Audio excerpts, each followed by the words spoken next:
सम्मानित मंच को प्रणाम है।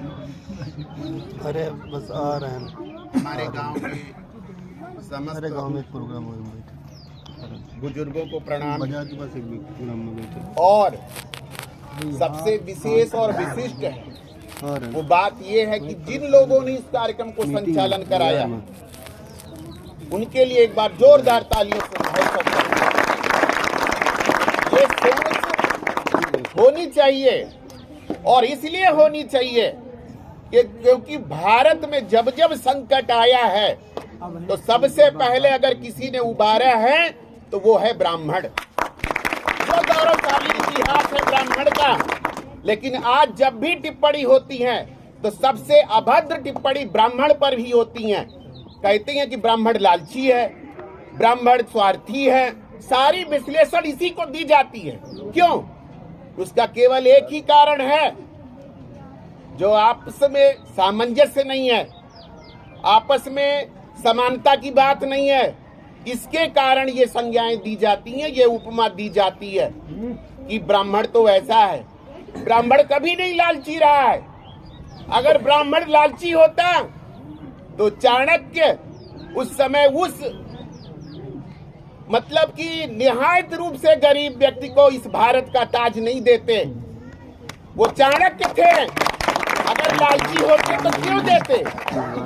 फिर सुनिए, जब रामचंद्र जी वनवास चले गए और भरत अपने ननिहाल में थे, उस समय पूरी चाबी वशिष्ठ जी के पास थी। अगर चाहते तो उस सत्ता को वो कायम कर लेते, उस पर अपना अधिकार जमा लेते, लेकिन ऐसा नहीं किया। राम क्षत्रिय थे और वशिष्ठ ब्राह्मण थे। लेकिन बताइए, अगर लालची था, ये केवल समाज में फैलाया जा रहा है। अभी हमारे गांव में एक कार्यक्रम हुआ, अंबेडकर जयंती का कार्यक्रम हुआ।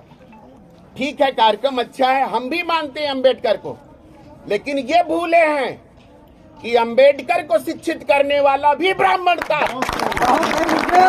वही ब्राह्मण उस अंबेडकर, वो लोग इसका दुष्प्रचार करते हैं जिसने अंबेडकर को पढ़ा ही नहीं, जाति के नाम पर बांट दिया कि अंबेडकर हमारे हैं, इनकी हम पूजा करेंगे। पूजनीय है, लेकिन जाति और मजहब में क्यों बांटते हो? ये सब भावनाएं ला करके ऐसी कठिनाइयां पैदा की जा रही और हर जगह पर ब्राह्मण ही सक्रिय रहा। आप कहीं भी अवलोकन कर लीजिएगा, कोई भी इतिहास का पन्ना उठाकर देख लीजिएगा, अगर कोई भी किसी ने हमला किया सबसे पहले तो हमारी गौरवशाली संस्कृति को नष्ट करने का काम किया है। हमारे ग्रंथ पुराणों की इनको जलाने का काम किया है। प्रेजेंट टाइम आप देख भी रहे हो। तो इनकी सबकी मति जो है भ्रष्ट है और इनको तुरंत कुछ ही समय में इनका इसका परिणाम भी मिलेगा। लेकिन हम आज कहते हैं कि ब्राह्मण श्रेष्ठ था, रहा है और रहेगा। इसमें कोई दुख नहीं है। दूसरी बात, हमारे सम्मानित जनों ने बहुत सारी बात बता दी, हम वहां पर कुछ नहीं कहना चाहेंगे। बिल्कुल बहुत सही, हम लोग उस पर विचार भी करेंगे और करते भी हैं। केवल ये कहना चाहेंगे कि कर्म प्रधान, हमारे आचार्य जी ने बताया है, तो कर्म से ब्राह्मण बनेगा। और ये परशुराम जी ने ही कहा था कि व्यक्ति कर्म से ब्राह्मण बनेगा, और इसलिए ब्राह्मण बनना उसका जरूरी है क्योंकि परशुराम जी और रावण दोनों ब्राह्मण थे। परशुराम जी की मंदिरों में पूजा होती है, उनकी मूर्ति स्थापना होती है। आखिर रावण क्यों चौराहे में जलाया जाता है? ये कोई कारण होगा। उसका कारण यही है कि रावण प्रकांड विद्वान था, रावण महाबलशाली था, लेकिन रावण के कृत्य जो थे वो ठीक नहीं थे, इसकी सजा उसे मिली।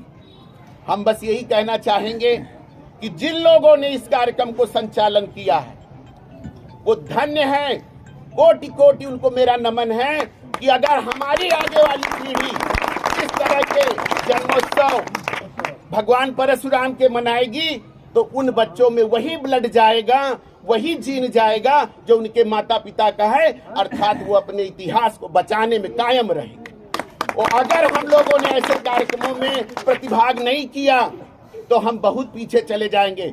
आप गौर करना एक बात को कहीं पर दलित सम्मेलन होता है, कहीं ओबीसी सम्मेलन होता है, बहुत कम सुनने में आता है कि आज वहां ब्राह्मण सम्मेलन।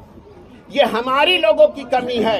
अगर हम लोगों ने इस कमी को पूरा कर लिया तो हमें विश्व गुरु बनने से कोई रोक नहीं सकता और हर पहलू पर ब्राह्मण श्रेष्ठ था, रहा है, रहेगा। जय करम।